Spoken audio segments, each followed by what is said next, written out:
Hey guys, I am back with another art video. This is part 2 of my painted wooden piece. Last time you saw me give some wooden planks a quarantine makeover, but we are not done yet. Last time I kind of wanted to leave in the raw audio just because I thought it would be satisfying to listen to, but I found it to be quite boring when I looked back at it. So today we're back with a voiceover, and hopefully better editing skills. I mean, that opening was ping if you ask me, you know. To the actual video, you can see me sketching out my piece. I showed the quick digital edit I made in the last video, and I'm using that as my basis for the sketch. I'm not really sure why, but I found the sketch to be quite long this time, like it took a lot of time, and it came out relatively well, but later on I did make a few changes just because it did feel like it was lacking and lackluster to me.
In the next step, you'll see me carving out the wood on the sides around the silhouette of the figure.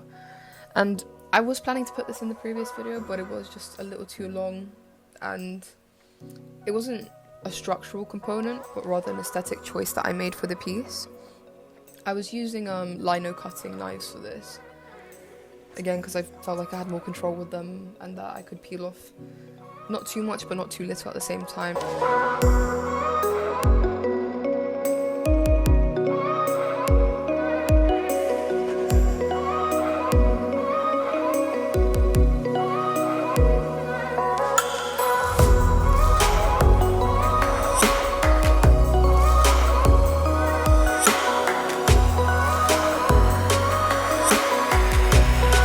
I often forget to film things just because when I'm in a project I would like to get things done because I'm in the mood, but I wasn't able to show you the entirety of how I edited my reference. So in this case I wanted to show you just a quick way that I made a small edit to the picture with the eye makeup. This editing is not supposed to look very professional or very amazing, it's just for me to understand my ideas and where I'm putting them to. With the edit done, I'd go into sketching it again, sketching a separate piece of paper just so I could see if I actually liked the idea on paper, or, you know, if I didn't, I could just remove it really easily.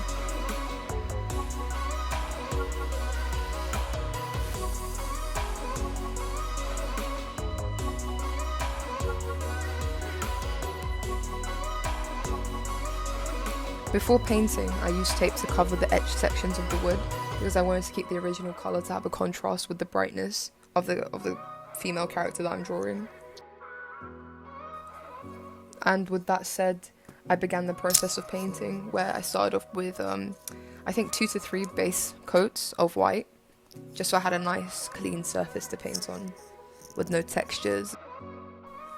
With pieces like these that are not usually on a canvas or are kind of on a unusual sort of surface, I make the sketch the same size as what I intend the actual image to be. So here you see me cutting around the image I had drawn, just so I can get the basis of where everything should be. I'm not one to use tracing paper or have it lying around, so to be honest, I don't even know how it works really. So I just trace around the images I already have and cut around it.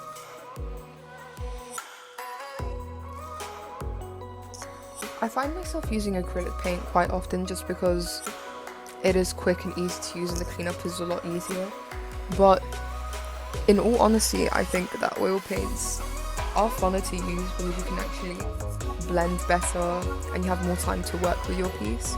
But with acrylic, it's like, it dries really quickly. I know you can get mediums to, you know, slow down the process of, you know, it's a bit long to buy those things and find those things. But when I do an acrylic painting, I like to start off with putting all the base colours down, even if later on I will end up, you know, blending them out or putting another colour on top. It's just, for me, it's easier to block out the colours and understand what is what, even though I have a sketch anyway. But that's just the process I find easiest.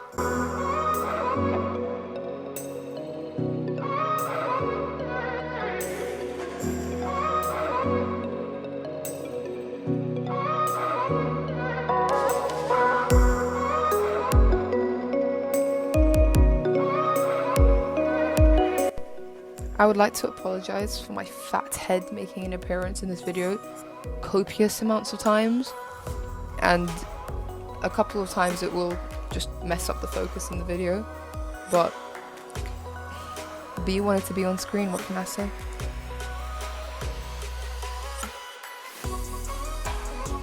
For this piece I was going for a sort of Slavic mythological woman. But it started off with my mum finding some pictures of traditional Ukrainian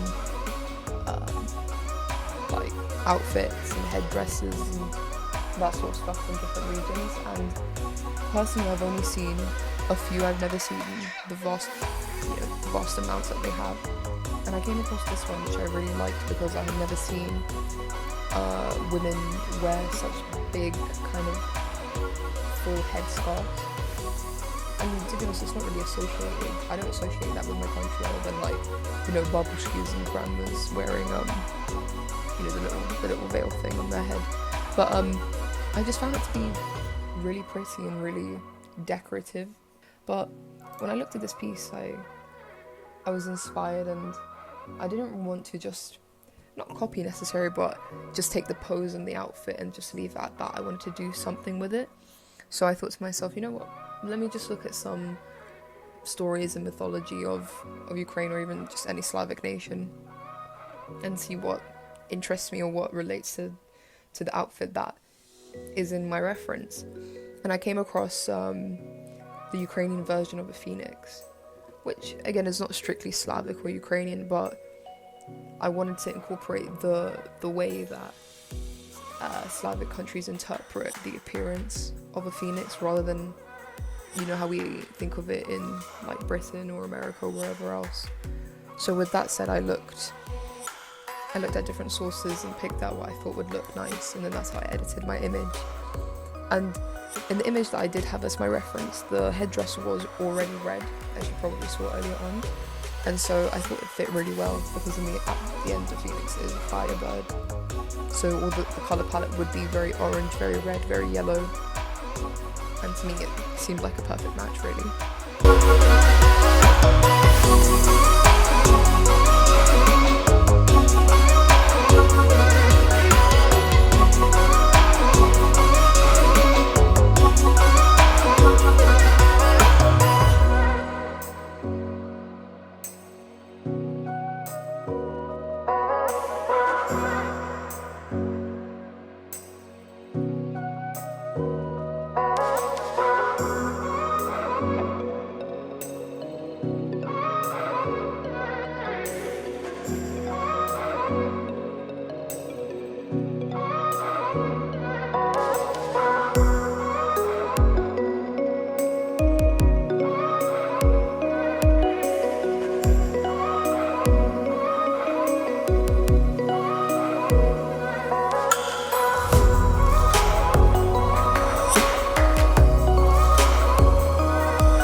As I said earlier on in the video, that I like to start off putting base colours down just so I can kind of visualise and understand what parts I need to colour and what shades and light I want to put into them.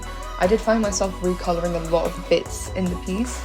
So here you'll see me putting some white paint onto the headdress where all the patterns would be. And I started doing this just so I could get a nice even coverage for any of the colours that I was to put on top of them. But later on, when I did actually put colours on top of the white, I realised that it wasn't adding anything to the piece, but rather taking away from all the colours that I had already placed on it. So in the end, I just decided to once again paint them all white and just leave it as a red and white headdress.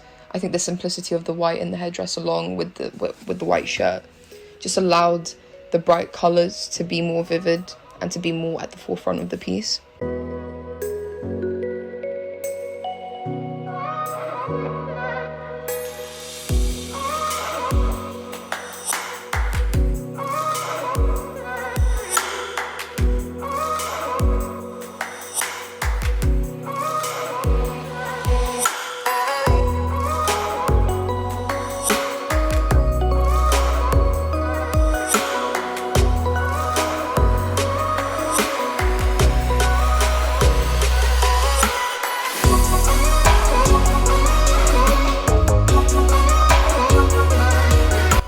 Here is another example of me recolouring a section of the painting. I thought that the beads were too blue with the shirt, so I ended up changing them to kind of an orangey yellow.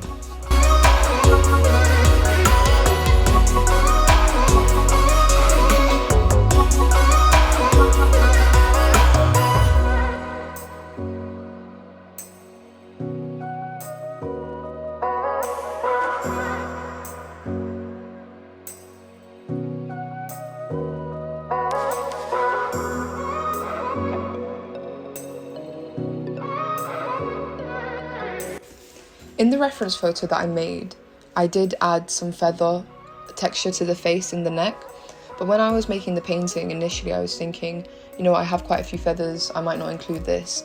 But then later when I looked at the face, I just really disliked it. I really disliked it, and I thought, you know what, I have nothing to lose. If I hate it, I'll just repaint over it again. And so I added some feathers, and honestly, I think it really added to the painting.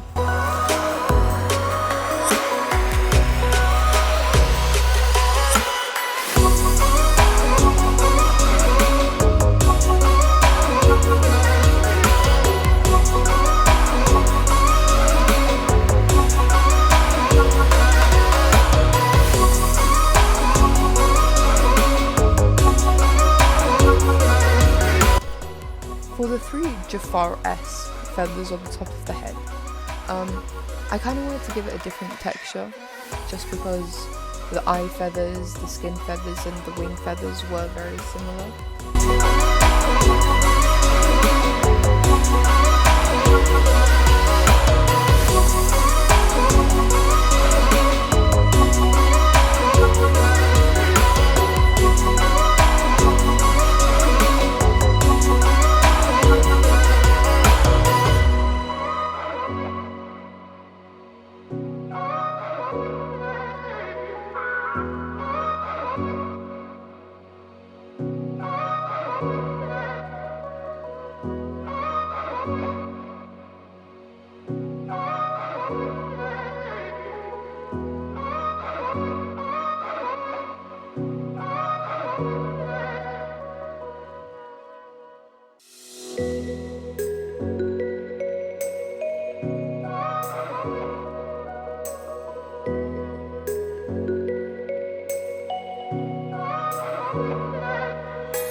For the final step, I used Mod Podge to seal the painting. I did about 3 layers, and it's probably one of the most satisfying things to watch it go from white and murky to just completely clear and really smooth.